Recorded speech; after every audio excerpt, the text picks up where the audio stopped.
You ask Tiger to calculate. This deals with linear inequalities with one unknown. The final result is x smaller than 9. Let's solve it step by step.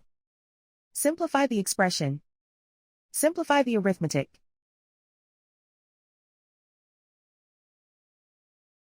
Isolate the x.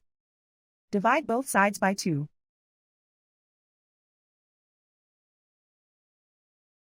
Simplify the fraction.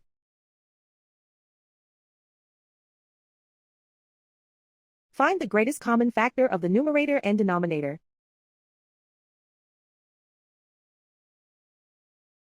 Factor out and cancel the greatest common factor.